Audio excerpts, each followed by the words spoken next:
Haleluya. Salam sejahtera bagi Bapak Ibu Saudara semua. Mengucap syukur kita kembali lagi pada Renungan 79 hari ini. Sebelum kita membaca atau belajar Renungan 79 pada hari ini, mari kita ucapkan salam revival sebagai penyemangat kita mengiring Tuhan. Salam revival. Saya berubah, saya berkarya, saya menjadi berkat. Haleluya. Hari ini kita akan belajar bersama tentang hari depan tanpa keraguan yang diambil dalam Amsal 31 ayat 25. Mari kita buka Amsal 31 ayat 25, akan saya bacakan. Amsal 31 ayat 25. Pakaiannya adalah kekuatan dan kemuliaan, ia tertawa tentang hari depan. Jadi pakaian di sini bukanlah tentang pakaian secara fisik, namun pakaian di sini adalah berbicara tentang atau bermakna tentang letak kekuatan atau letak kesuksesan seseorang. Jadi letak kesuksesan seseorang menurut ayat ini adalah kekuatan dan kemuliaan dari Tuhan. Jadi ketika kita memiliki kekuatan dan kemuliaan dari Tuhan, maka dikatakan ia tertawa tentang hari depan. Berarti dia atau kita menjalani hari depan dengan penuh keyakinan, dengan penuh sukacita, dengan penuh kegembiraan. Dan sini kita akan belajar berikut hal-hal yang membuat kita menjadi ragu atau menjadi kehilangan kekuatan dan kemuliaan. Kenapa kita harus belajar ini? Agar kita dapat berjaga-jaga, agar kita tidak lagi ragu atau tidak lagi kehilangan kekuatan kita. Yaitu yang pertama adalah kepanikan yang berlebihan. Mari kita buka, kita baca di dalam Matius 8 ayat 24 sampai ke 26. Matius 8 ayat 24 sampai 26 akan saya bacakan di dalam terjemahan sederhana Indonesia. Dikatakan seperti ini. Tiba-tiba datanglah badai besar melanda danau itu, perahu mereka dipukul ombak dan banyak air masuk sehingga perahu itu hampir tenggelam. Tetapi pada saat itu Yesus sedang tidur nyenyak. Lalu mereka datang membangunkan dia dan dengan berkata, "Tuan, tolong kita akan mati tenggelam." Jawab Yesus, "Kenapa kalian begitu ketakutan? Kalian kurang yakin kepadaku?" Lalu dia berdiri dan memerintahkan angin kencang dan ombak itu untuk berhenti. Maka angin pun berhenti dan danau pun menjadi tenang sekali. Jadi kepanikan yang berlebihan, panik yang secara berlebihan membuat para murid-muridnya lupa akan siapa Tuhan Yesus tersebut. Bahkan di ayat 24 dikatakan, tiba-tiba datanglah badai besar melanda danau itu, perahu mereka dipukul ombak dan banyak air masuk sehingga perahu itu hampir tenggelam. Perahu itu belum tenggelam, baru dikatakan hampir tenggelam, dan Tuhan Yesus sedang tertidur di situ. Tapi mereka saking paniknya mereka, saking ketakutannya mereka kehilangan akal sehat mereka kehilangan iman mereka sampai lupa mereka sedang di perahu dengan siapa. Bahkan di sana dikatakan, "Tuhan, tolong kita akan mati tenggelam." Bahkan murid-muridnya berpikiran bahwa mereka dan Tuhan Yesus akan mati tenggelam. Bahkan dalam terjemahan baru dikatakan, kita akan binasa. Murid-muridnya sampai punya pikiran bahwa mereka dan Yesus akan binasa. Karena kepanikan yang berlebihan terkadang membuat kita menjadi orang yang kecil secara iman, atau kekurangan iman, atau mulai tidak percaya dengan Tuhan. Jadi ketika masalah itu datang, ketika kepanikan itu muncul, membuat kita lupa akan setiap janji-janji Tuhan. Lalu yang kedua, fokus yang salah. Di sini kita akan membaca di dalam Matius 14 ayat 24 sampai ke 31. Matius 14 ayat 24 sampai 31 akan saya bacakan. Perahu murid-muridnya sudah beberapa mil jauhnya dari pantai dan diombang-ambingkan gelombang karena angin sakal. Kira-kira jam 3 malam datanglah Yesus kepada mereka berjalan di atas air. Ketika murid-muridnya melihat dia berjalan di atas air, mereka terkejut dan berseru, "Itu hantu!" Lalu berteriak-teriak karena takut. Tetapi segera Yesus berkata kepada mereka, "Tenanglah, aku ini, jangan takut." Lalu Petrus berseru dan menjawab dia, "Tuhan, apabila engkau itu, suruhlah aku datang kepadamu berjalan di atas air." Kata Yesus, "Datanglah." Maka Petrus turun dari perahu dan berjalan di atas air mendapatkan Yesus. Tetapi ketika dirasanya tiupan angin, takutlah ia dan mulai tenggelam. Lalu berteriak, "Tuhan, tolonglah aku." Segera Yesus mengulurkan tangannya, memegang dia dan berkata, "Hai orang yang kurang percaya, mengapa engkau bimbang?" Jadi di sini saat fokus mereka menjadi salah, mereka menjadi orang yang kehilangan iman mereka, kehilangan kepercayaan mereka. Bahkan dikatakan di sana di dalam ayat ke-26, ketika murid-muridnya melihat dia berjalan di atas air, mereka terkejut dan berseru, "Itu hantu," lalu berteriak-teriak karena takut. Padahal mereka sering, bahkan setiap hari bersama Yesus. Tapi tiba-tiba karena fokus yang salah, mereka ini jadi melihat Yesus seperti hantu. Ketika Yesus datang ingin memberi pertolongan, justru mereka curiga itu bukan Yesus, itu hantu. Itu seperti kehidupan kita. Kita sering kali ketika Tuhan menolong kehidupan kita, kita meminta-minta pertolongan, tapi kita tidak sadar bahwa itu adalah pertolongan Tuhan. Bahkan kita sering kali kita merasa diri kita hebat.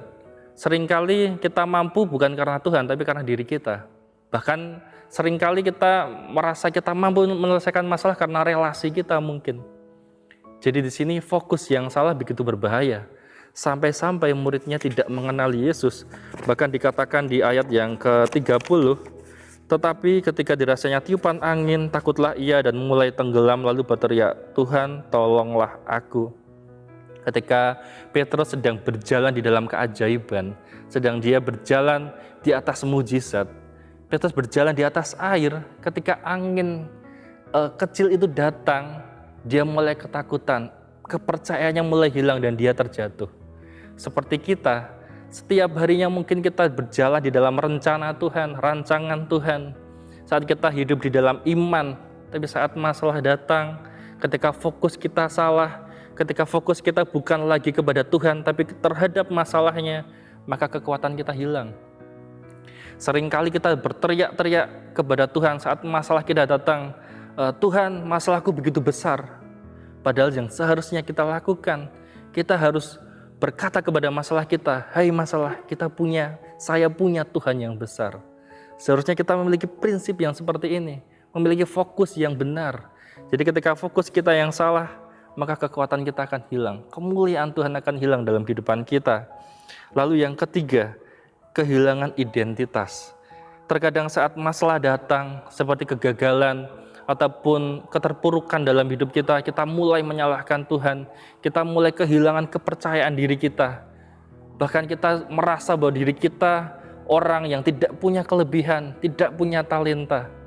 Padahal Tuhan berkata di Efesus 2 ayat 10, "Karena kita ini buatan Allah dalam Kristus Yesus untuk melakukan pekerjaan baik yang dipersiapkan Allah sebelumnya, Ia mau supaya kita hidup di dalamnya." Dikatakan karena kita ini buatan Allah. Ketika Tuhan membuat kita, Dia memberikan kita ruah, yaitu rohnya. Dia tidak main-main. Bahkan dikatakan di kitab Mazmur bahwa kita diciptakan dengan dahsyat dan ajaib. Lalu di Matius 10 ayat 30 dan sampai 31, "Dan kamu, rambut kepalamu pun terhitung semuanya. Sebab itu janganlah kamu takut karena kamu lebih berharga daripada banyak burung pipit." Jadi di sana dikatakan bahwa rambut kita pun Tuhan hitung. Bahkan kita pun tidak tahu jumlah rambut kita, tapi Tuhan tahu. Jadi kita diminta untuk jangan kehilangan identitas kita. Identitas kita siapa? Anak Tuhan. Identitas kita siapa?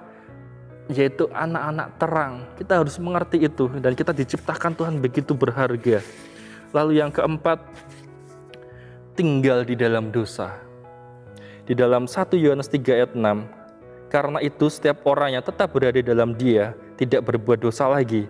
Setiap orang yang tetap berbuat dosa tidak melihat dan tidak mengenal Dia." Ini adalah level kita sebenarnya.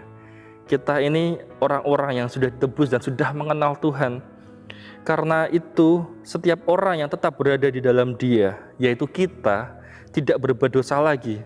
Setiap orang yang tidak berbuat dosa, tidak melihat dan tidak mengenal Dia. Setiap orang yang tetap berdosa tidak melihat dan tidak mengenal Dia.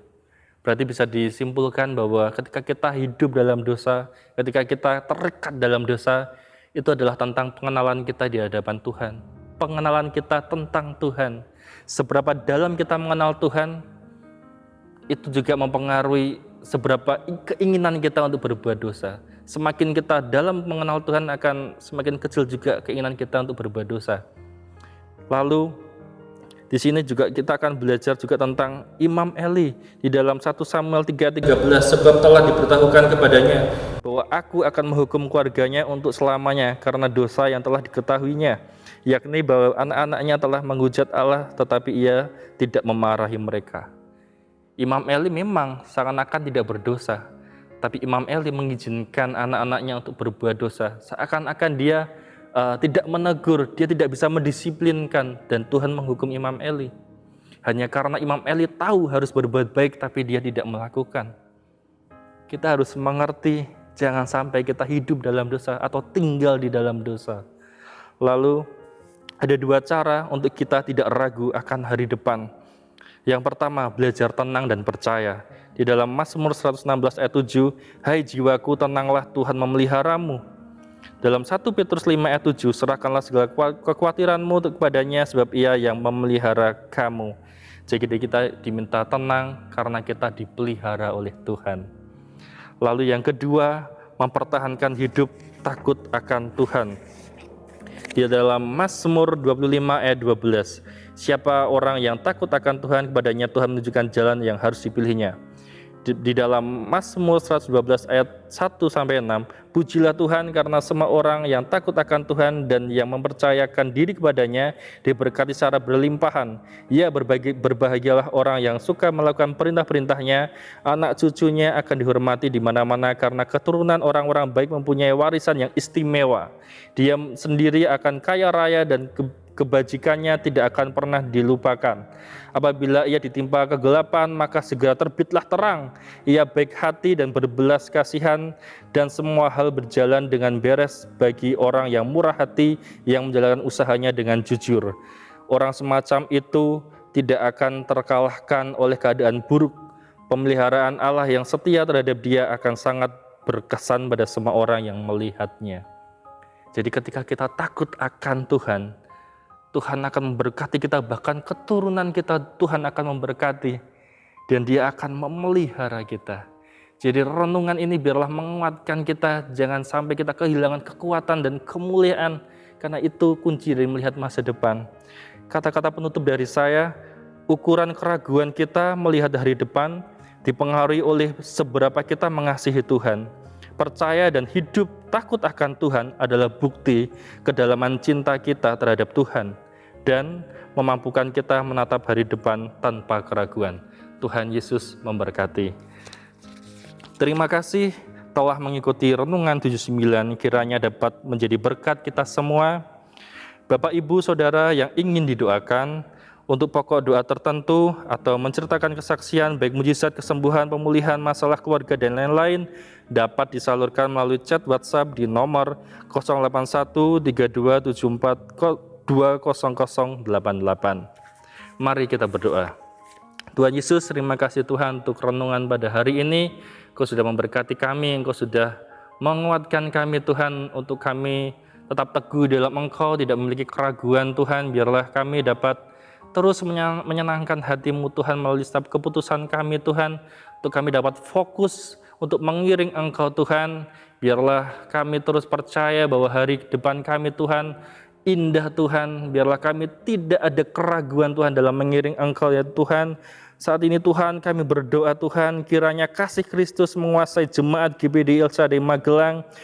Kristus telah mati untuk jemaat GBD El Shaddai Magelang, supaya jemaat GBD El Shaddai yang hidup tidak lagi hidup untuk dirinya sendiri, tetapi untuk Kristus yang telah mati dan bangkit untuk jemaat GBD El Shaddai Magelang. Terima kasih Tuhan, haleluya, amin.